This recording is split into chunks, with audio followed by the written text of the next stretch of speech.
श्री श्याम। खाटू बाबा के चमत्कार की सीरीज में मैं आज आपको एक और चमत्कार के बारे में बतलाना चाहती हूँ। बाबा की एक भक्त अक्सर घर में अकेली रहती थी क्योंकि उसके पति आर्मी में थे और उसके बच्चे हॉस्टल में रहते थे। एक दिन रात को चोर उसके घर में घुस गए और उस भक्त के हाथ पैर बांध दिए। फिर उसी से कीमती सामान पूछकर अपने थैले में डालने लगे। उस भक्त ने भी उनको अलमीरा की चाबी दे दी। कोई विरोध नहीं किया क्योंकि वह काफ़ी डर गई थी। इसलिए उसने उनको आराम से कहा कि तुम चाहे मेरे सारे घर का सामान ले जाओ, लेकिन मुझे मत मारो, मैं किसी को कुछ नहीं बताऊंगी। चोरों ने भी आराम से सारा कीमती सामान एक बैग में डाला और किचन में फ्रिज में जितना भी खाने पीने का सामान था वहीं भक्त के सामने बैठकर आराम से खाने लगे। वह भक्त किसी अनहोनी की आशंका से बहुत ज़्यादा डरी हुई थी, इसलिए वह चुपचाप मन ही मन बाबा को पुकारती रही।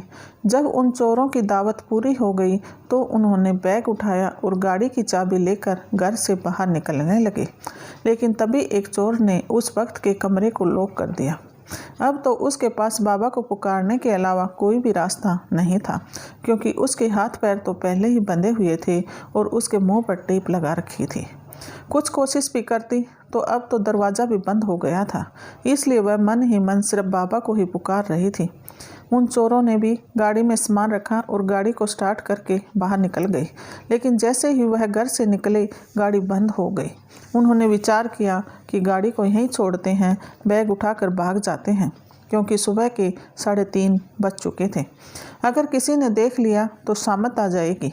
ऐसा विचार कर वे सभी गाड़ी से उतरने लगे। तभी उन पर डंडों की बौछार होने लगी। जो भी गाड़ी से नीचे पैर रखता उसी की पिटाई हो जाती। उनको कुछ समझ नहीं आ रहा था यह क्या हो रहा है, क्योंकि वहाँ कोई भी दिखाई नहीं दे रहा था। काफ़ी देर हो गई। उनकी अच्छी खासी पिटाई हो चुकी थी। उनके पैरों पर डंडों के निशान पड़ चुके थे। उनको कुछ भी समझ नहीं आ रहा था। सुबह के 4 बज चुके थे। पड़ोसी भी जागने लगे क्योंकि मॉर्निंग वॉक का समय हो गया था। लेकिन वे चोर गाड़ी में पूरी तरह फंसे हुए थे। तब उन्होंने सोचा कि कोई हमारे पास आकर पूछे उससे पहले ही हमें यहाँ से भाग जाना चाहिए, और हिम्मत करके एक साथ सभी गाड़ी से बाहर निकले। लेकिन वे चारों वहीं पर लड़खड़ा कर गिर गए और शोर मचाने लगे, हमें बचाओ, हमें बचाओ। उनका शोर सुनकर सभी पड़ोसी बाहर आ गए और उनसे पूछताछ करने लगे, क्योंकि दिन निकल चुका था, इसलिए काफ़ी भीड़ इकट्ठी हो गई थी। अब तो उन चोरों के पास भी कोई रास्ता नहीं था सिवाय सच्चाई बताने के। उन्होंने सब सच सच बता दिया। तब पड़ोसियों ने उस बहन को बाहर निकाला।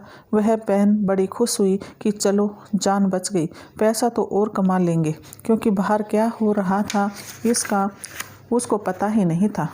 वह तो इसी में खुश थी कि उन्होंने मुझे कोई हानि नहीं पहुंचाई। वह बार बार बाबा का शुक्रिया अदा कर रही थी। तभी उसकी पड़ोस वाली बहन ने उसे बाहर लेकर आई और सच्चाई से अवगत करवाया। उस भक्त को सारा माजरा समझ में आ गया। वह बड़ी हैरान हुई और सोचने लगी यह तो बाबा का ही कोई चमत्कार था। जय श्री श्याम।